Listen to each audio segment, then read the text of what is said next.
Good evening विद्यार्थ्यांनो, ध्येय प्रकाश नगरीमध्ये आपल्या सहर्ष स्वागत आहे. आपण पाहणार विषय विज्ञान इयत्ता 6वीचा. तर आपण पुढे पाहूया. चला, तर आपला इयत्ता 6वी सायन्स आपण विज्ञान हा विषय पाहणार आहोत. आपला पहिला धडा आहे नैसर्गिक संसाधने. त्यामध्ये हवा, पाणी आणि जमीन हे आपण पाहणार आहोत. बघा काय पाठाचं नाव आपलं नैसर्गिक काय आहे, नैसर्गिक संसाधने, हवा, पाणी आणि जमीन. तर बघा, नैसर्गिक संसाधने हवा, पाणी आणि जमीन आहे. या पाठात हवा, पाणी आणि जमीन या नैसर्गिक संसाधनाबद्दल आपल्याला माहिती दिली गेली आहे. म्हणजे आपल्याला या पाठात नक्की काय दिले हा सारांश थोडक्यात परिचय करून दिला येत आहे. जी पृथ्वीवरील जीवनासाठी आवश्यक आहे, म्हणजे आपल्या ज्या गोष्टी पृथ्वीवर जीवनासाठी जे आवश्यक आहे, हवा, पाणी, जमीन आणि हवा, पाणी, जमीन हे काय आपल्याला पृथ्वीवर जीवनासाठी काय आवश्यक आहे. आपण पुढे पाहूया. नैसर्गिक संसाधने. हवा. आता हवा ही नैसर्गिक वायूची काय मिश्रण आहे. ते पृथ्वीचे काय आहे वातावरण, जे पृथ्वीचे काय असते वातावरणात असते. हवा ही काय नैसर्गिक वायूचे मिश्रण असून ती पृथ्वीच्या वातावरणात असते. पाणी. आता पाणी जीवनासाठी आवश्यक असणारे एक महत्वाचे संसाधन आहे. काय पाणी हे काय जीवनासाठी आवश्यक असणारे एकदम महत्वाचे संसाधन आहे. तिसरं जमीन. जमीन ही सजीवांना काय सजीवांना आधार देणारी म्हणजे नैसर्गिक क्रिया करणारी काय क्रिया उपयुक्तसाठी एक महत्वाची नैसर्गिक आपली ती जागा आहे. बघा या पाठात आपल्याला तिन्ही नैसर्गिक संसाधनांचे महत्व, उपयोग आणि संरक्षण कसे करावे याबद्दल माहिती आपल्या पाठात दिली गेलेली आहे. या पाठात नैसर्गिक संसाधनांचे वर्गीकरण, त्यांचे गुणधर्म आणि त्यांचे मानवी जीवनातील उपयोग यावर काय जोर आपल्याला देण्यात आलेला आहे. पुढे पाहूया. बघा, हवा आणि पाणी, हवा, पाणी आणि जमीन ही काही महत्वाची नैसर्गिक संसाधने आहेत, कारण तो पृथ्वीवर काय सर्वात जीवनाचे काय समर्थन आहे. तर हवा, पाणी आणि जमीन हे काय जीवनाचे सर्वात समर्थन करतात. श्वास आणि वनस्पतीच्या जीवनासाठी आवश्यक असलेले वायू हवा हे पुरवते. आता सजीव जीवनासाठी जे आवश्यक आहे हवा, ती काय वायू हे हवेच्या दरम्यान पुरवते. सर्व जीवन प्रक्रियेसाठी पाणी आवश्यक आहे. आता जीवन प्रक्रियेसाठी पाणी तर अत्यंत आवश्यक आहे आणि सजीवांना राहण्यासाठी आणि पोषक तत्वे मिळवण्यासाठी जमीन ही एक जागा आपल्याला प्रदान करते. विस्तार थोडक्यात पाहूया त्यांचा बघूया. चला, हवा. हवा हे वायूचे मिश्रण आहे. त्यामध्ये नायट्रोजन, ऑक्सिजन आणि कार्बन डायऑक्साईड यांचा काय असतो समावेश केलेला असतो. आणि मानवामध्ये प्राणी आणि मानवाने काय श्वसनासाठी आपल्याला काय ऑक्सिजन महत्वाचं असतं. आपल्या श्वास घ्यायचा असतो तर आपल्याला काय महत्वाचं असतं ऑक्सिजन महत्वाचा असतो. तर वनस्पती काय प्रकाश संश्लेषणासाठी कार्बन डायऑक्साईडचा वापर करते. प्रकाश संश्लेषण करण्यासाठी वनस्पती काय कार्बन डायऑक्साईडचा आपला वापर करत असते. तर पाणी आता सजीवांसाठी आवश्यक आहे. काय पाणी अत्यंत सजीवांसाठी काय आहे आवश्यक आहे.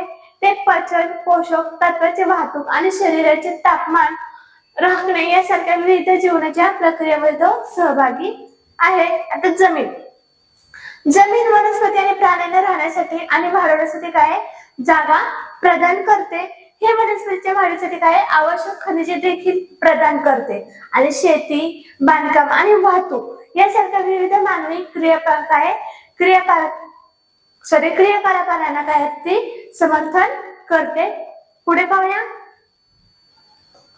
त्याच पाठात आपण क्वेश्चन आन्सर पाहणार. आपण पाठ थोडक्यात सारांश परिचय करून घेतलाय. आता त्या पाठावरचे आपण प्रश्न उत्तर पाहूया. बघा, पहिला प्रश्न आहे,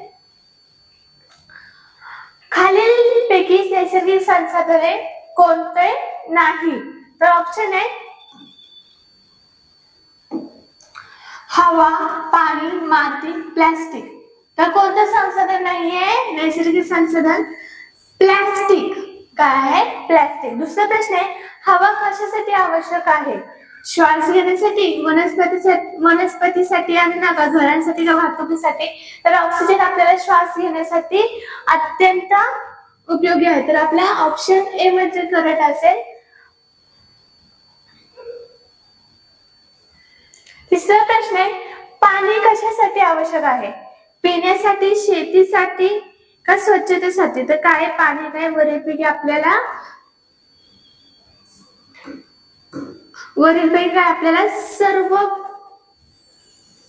सर्वांसाठी पाणी आपल्याला काय आवश्यक आहे. पुढे पाहूया. चौथा प्रश्न आहे, जमीन कशासाठी वापरली जाते? बघूया ऑप्शन. घर बांधण्यासाठी, शेती करण्यासाठी, रस्ते बांधण्यासाठी का वरीलपैकी सर्व? जमीन ही काय आहे? वरीलपैकी सर्वांसाठी आपल्याला आवश्यक मानली जाते. तर खालीपैकी कोणत्या नैसर्गिक संसाधनांचे नूतनीकरण होऊ शकत नाही? नूतनीकरण: हवा, पाणी, खनिजे. उदाहरण कोळसा, पेट्रोलियम, माती. तर कोणाचं? खनिजे. तर खनिजे हा ऑप्शन आपला करेक्ट असेल. तिसरा प्रश्न आहे, नैसर्गिक संसाधने जतन करणे का महत्वाचे आहे? तर बघा, भविष्यातील काय पिढ्यांसाठी पर्यावरणाचा समतोल राखण्यासाठी, नैसर्गिक संसाधनांचा अवयव टाळण्यासाठी का वरीलपैकी सर्व? तर नैसर्गिक संसाधने जतन करणे का महत्वाचे आहे? तर वरील ऑप्शन सगळे आपले करेक्ट असतील. तर आपलं चौथा ऑप्शन करेक्ट आहे. पुढचा पाहणार आपण सजीव सृष्टी. कोणता पाठ पाहणार आहोत? सजीव सृष्टी. चला बघूया आता ह्या पाठामध्ये थोडक्यात सारांश परिचय या पाठामध्ये पाहणार आहोत आणि धड्याचे प्रश्न उत्तर पाहणार आहोत. चला, सजीव सृष्टी या पाठात सजीवांचे काय विविध गट आणि वैशिष्ट्ये आणि परिसंस्थेतील त्यांची काय केलेली आहे भूमिका यांचा अभ्यास आपल्याला करायचा ह्या पाठामध्ये करायचा आहे. यामध्ये वनस्पती, प्राणी, सूक्ष्मजीव आणि यांचा समावेश होतो. कोणाचा समावेश होतो? वनस्पती, प्राणी आणि वनस्पती, प्राणी आणि सूक्ष्मजीव यांचा काय होतं? समावेश यामध्ये होतो. त्यांचे वर्गीकरण, अधिवास आणि परिसंस्थेतील कार्य यांचा समावेश केला जातो. तर कोणत्या कशाचा समावेश केला जातो? अधिवास, परिसंस्थेतील कार्य यांचा आणि त्यांचे वर्गीकरण इत्यादी गोष्टींचा समावेश यामध्ये केला आहे. बघा आता आपण पाहणार आहोत सजीवांचे वर्गीकरण. पहिला, सजीवांचे मुख्य गट वनस्पती, प्राणी आणि सूक्ष्मजीव. काय आहे? सजीवांचे मुख्य गट कोणते? वनस्पती, प्राणी आणि सूक्ष्मजीव हे वनस्पतीचे काय आहेत? मुख्य घटक मानले जाते. आता वर्गीकरणाचा आधार काय? रचना, अधिवास आणि कार्यवाही ह्या आधारित त्यांचं वर्गीकरण म्हणजेच वर्गीकरणाचा आधार. आता वनस्पती आपण पाहूया, हा टॉपिक पाहणार आहोत थोडक्यात. विविध प्रकारच्या वनस्पती. आता विविध तुम्ही बघितलं आपल्या आसपास काय आहे? विविध प्रकारच्या काय असतात? वनस्पती असतात. उदाहरण गवतासारख्या लहान वनस्पती, झुडूप, वृक्ष, वनस्पतीचे भाग, मुळे, खोड, पाने, फुले, फळे आणि त्यांचे काय कार्य. तर हे काय? वनस्पतीचे परिसंस्थेतील महत्व काय आहे? वनस्पतीच्या परिसंस्थेतील हे महत्व मानले जाते. पुढचा मुद्दा आहे प्राणी. पुढचा मुद्दा काय आहे? प्राणी. आता बघा, प्राण्यामध्ये काय पाहणार आपण? विविध प्रकारचे प्राणी म्हणजेच उदाहरण जमिनीत राहणारे, पाण्यात राहणारे, अजून काय हवेत उडणारे प्राण्याचे विविध अवयव आणि त्यांची कार्य म्हणजेच उदाहरण पाय, पंख, डोळे, कान हे प्राण्याचे काय परिसंस्थेतील स्थान आणि काय अन्न साखळीतील काय आहे त्या भूमिका मानल्या जातात. पुढे पाहूया आपण सूक्ष्मजीव. काय पाहणार होता हा टॉपिक? पुढचा पॉइंट सूक्ष्मजीव. आता ते सूक्ष्मजीव हे अतिशय लहान सजीव म्हणजेच काय जीवाणू, विषाणू आणि काय बुरशी. काय आहे? बुरशी. तर हे काय सूक्ष्मजीवाचे महत्व आणि परिसंस्थेतील कार्य आहे. तर काय आहे? परिसंस्थेतील महत्व आणि हे परिसंस्थेचे काय कार्य मानले जाते. आता दुसरा पॉइंट आहे अधिवास. आता विविध अधिवास जसे की जंगल, वाळवंट, समुद्र आणि सजीवांची त्यांच्या काय आदिवासी जुळून येते. पुढचा पॉइंट आहे परिसंस्था. काय आहे? परिसंस्था. आता परिसंस्थेतील घटक बघा, सजीव आणि निर्जीव. कोणते? सजीव आणि निर्जीव. परिसंस्थेतील अन्न साखळी, परिसंस्थेचे महत्व आणि मानवी जीवन हे आपण पाहणार आहोत पाठात. पुढे बघूया पाठावरचे क्वेश्चन आन्सर आपण पाहूया आता. चला, पहिला प्रश्न आपला, खालीलपैकी कोणत्या सजीवामध्ये उक्ती आढळत नाही? तर पॉइंट आहे आपला वनस्पती, प्राणी, बुरशी का जीवाणू? तर काय आपला जीवाणू. खालीलपैकी कोणत्या ह्याच्यामध्ये हे करत नाही? सजीवामध्ये का ती उत्ती आढळत आहे जीवाणूमध्ये. दुसरा प्रश्न आहे प्रकाश संश्लेषण. प्रकाश संश्लेषण डॅश मध्ये होते. कशामध्ये होते ते बघूया. फक्त वनस्पतीमध्ये का, फक्त प्राण्यांमध्ये का, फक्त वनस्पती आणि प्राणी दोन्हीमध्ये, कोणत्याच सजीवामध्ये होत नाही. तर कुठं होते ते, प्रत्येक वनस्पतीमध्ये काय होतं, प्रकाश संश्लेषण होतं. तिसरा प्रश्न आहे खालीलपैकी कोणता सजीव मृत जीवापासून ऊर्जा मिळवतो. ऑप्शन आहे मांजर, वाघ, बुरशी, गाय. तर काय आहे, खालीलपैकी बुरशी सजीव ही मृत जीवापासून काय लागते, ऊर्जा मिळवतो. तर आपलं का ऑप्शन करेक्ट आहे. प्रश्न चौथा खालीलपैकी कोणता घटक सजीवांसाठी आवश्यक नाही. तर पाणी, हवा, सूर्यप्रकाश, प्लास्टिक. तर आपल्याला पाण्याची पण आवश्यकता आहे, हवेची पण आवश्यकता आहे आणि सूर्यप्रकाशाची पण आवश्यकता आहे. तर आपलं ड ऑप्शन हे काय असेल, करेक्ट असेल प्लास्टिक.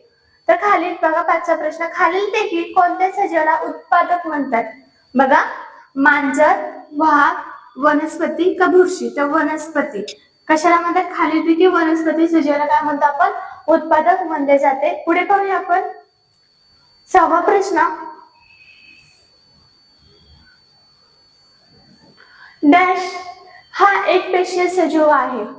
ऑप्शन आहे जीवाणू, माणूस, मासा, जीवाणू, कवटवाघू. तर जीवाणू हा आपला काय आहे, एकपेशीय सजीव आहे. काय आहे, एकपेशीय सजीव आहे. तर तो ऑप्शन आपला करेक्ट आहे.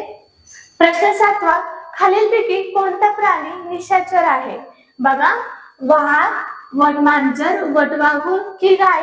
तर काय आहे, कोणता निशाचर प्राणी आहे आपला, वटवाघूळ आहे. कोण आहे, वटवाघूळ. लक्षात ठेवायचं हे तुम्ही.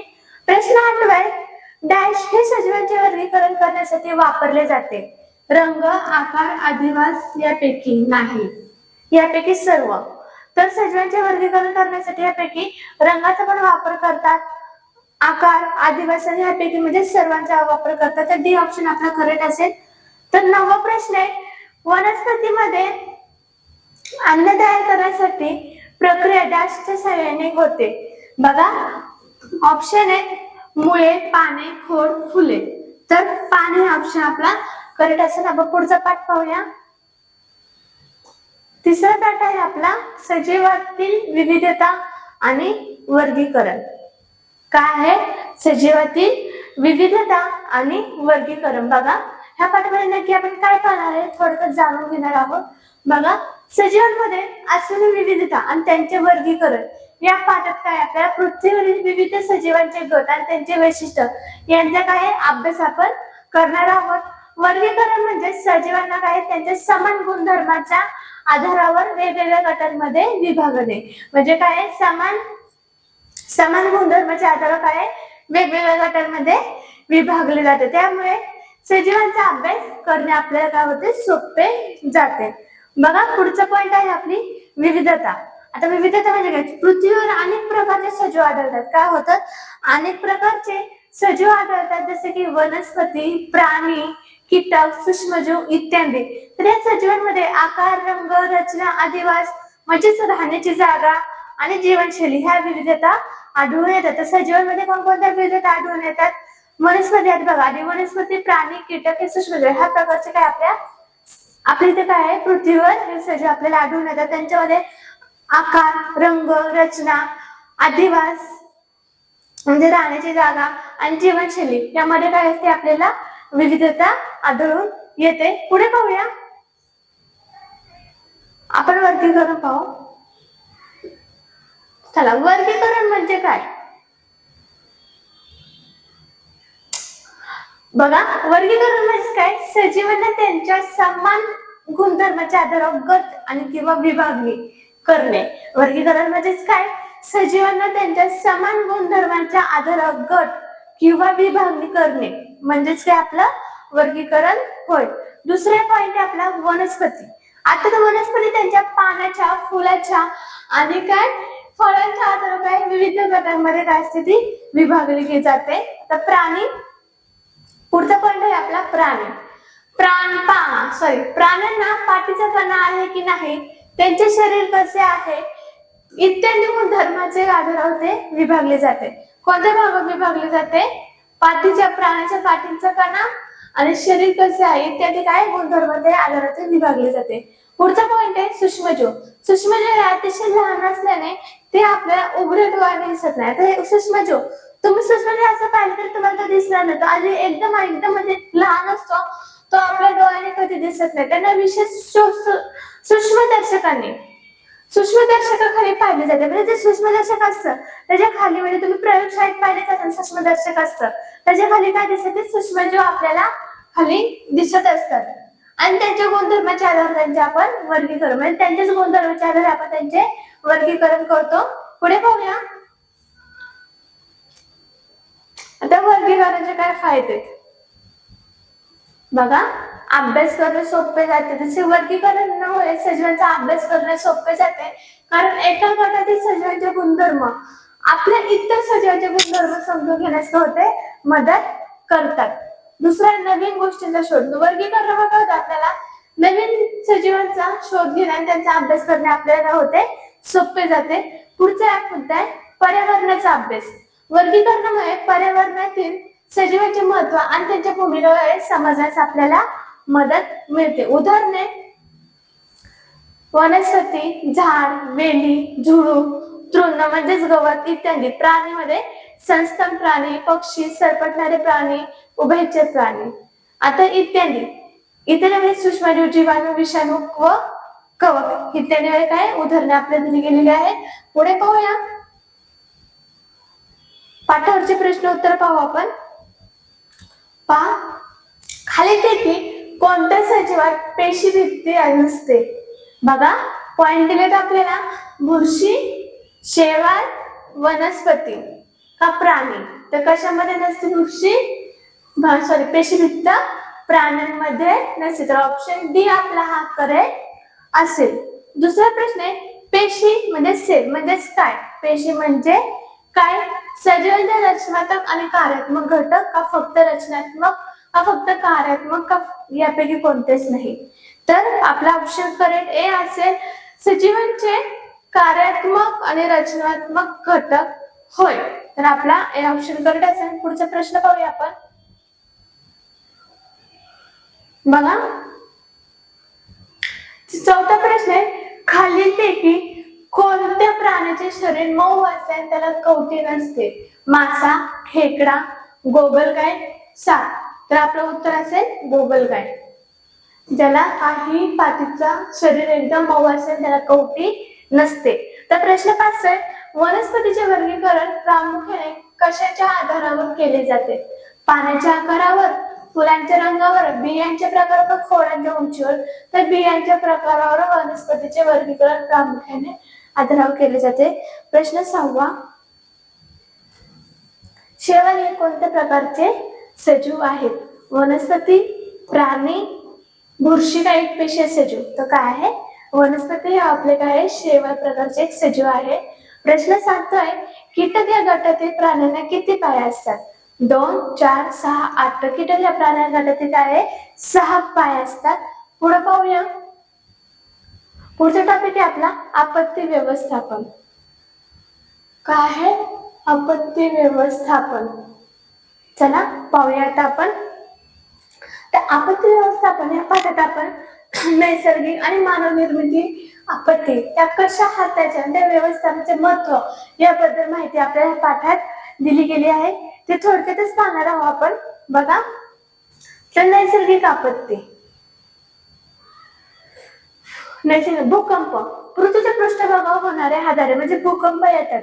काही वेळेस छोटे भूकंप येतात निश्चित जमीन हलते पण काही वेळेस एकदम अत्यंत भूकंप कसा एकदम जोरदार येतो.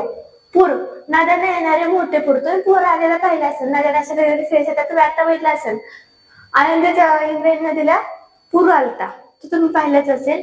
चक्रीवादळ आता वादळी वाऱ्याने जोरदार पाऊस म्हणजे चक्रीवादळ म्हणजे काय वादळी वारे एकदम वादळी वारे सुटत आणि पाऊस जोरदार एकदम जोरदार वादळीचे पाऊस हवेमध्येच म्हणजेच काय वाऱ्यामध्ये एकदम जोरदार पाऊस सुरू होतो त्याला चक्रीवादळ म्हणतात. जंगलातील आग जंगलात लागलेली आग हे नैसर्गिक काय आपत्ती आहे. ज्वालामुखीची उधळी ज्वालामुखीला लाव्हा बाहेर पडणे. ज्वालामुखी पाहिली असेल तुम्ही त्याला काय बाहेर एकदम लाव्हा ह्या पडलेल्या असतात. सुनामी व समुद्रात येणारे मोठे लाट, हे काय आहे नैसर्गिक आपत्ती आहेत. पुढे पाहूया मानव निर्मिती आपत्ती. बघा काय काय आहेत मानव निर्मिती आपत्ती. बघा औद्योगिक अपघात, कारखान्यात होणारे अपघात, रासायनिक अपघात, रासायनिक पदार्थामुळे होणारे अपघात, बॉम्ब स्फोट म्हणजे बॉम्बने हल्ला, दंगली लोकांमध्ये होणारे भांडण. तर आपत्ती व्यवस्थापनाचे टप्पे. शमन, आपत्ती येण्याआधी धोके कमी करण्यासाठी उपाययोजना करणे. म्हणजे कोणतीही आपत्ती आपल्याला जाणीव होते, निर्माण होते की त्यावर आपण काय करायला पाहिजे, उपाययोजना सुचलेला पाहिजे. सज्जता, आता सज्जता आपत्ती सामना करण्यासाठी तयारी करणे. सज्जता म्हणजेच काय, जे आपत्ती त्यावर सामना करण्यासाठी काय तयारी करून घ्यायची आहे. प्रतिसाद, आपत्कालीन परिस्थितीत मदत आणि बचाव कार्य करणे. आता आपत्कालीन म्हणजे कोणते परिस्थिती, भूकंप काय त्याच्यामध्ये काय करायची आपल्याला, मदत आणि बचाव कार्य आपल्याला करायचं आहे. पुनर्प्राप्ती, पुनर्वसन आणि सामान्य जीवन हे पूर्ववत करणे. आता आपत्ती व्यवस्थापनाचे महत्व पाहूया आपण. बघा पॉइंट आहे पुढचा, नुकसान कमी करणे. आपत्तीमुळे होणारे नुकसान काय आपल्याला कमी करायचे आहे. जीवित हानी टाळणे, लोकांचे जीव वाचवणे. पुनर्वसन, बाधित लोकांना मदत करणे, त्यांचे पुनर्वसन आपल्याला करायचं आहे. जागरूकता, लोकांना आपत्ती आणि व्यवस्थापनाबद्दल काय आपल्याला जागरूक करून द्यायची गेली पाहिजे. पुढे पाहूया पाठावरील काही प्रश्न उत्तर आहेत. पहिला प्रश्न आहे, खालीलपैकी कोणती नैसर्गिक आपत्ती नाही, तर भूकंप, पूर, आग का सुनामी. तर काय खालीलपैकी नैसर्गिक आपत्ती नाही आग. आता दुसरा प्रश्न आहे, राष्ट्रीय आपत्ती व्यवस्थापन प्राधिकरण म्हणजे स्थापना कधी झाली. 2001, 2003, 2005 की 2007. तर 2005 मध्ये काय झाली आहे, राष्ट्रीय आपत्ती व्यवस्थापनाची स्थापना झाली आहे. तिसरा प्रश्न आहे, आपत्ती व्यवस्थापन कोणत्या टप्प्यात पुनर्वसन आणि पुनर्रचना यांचा समावेश होतो.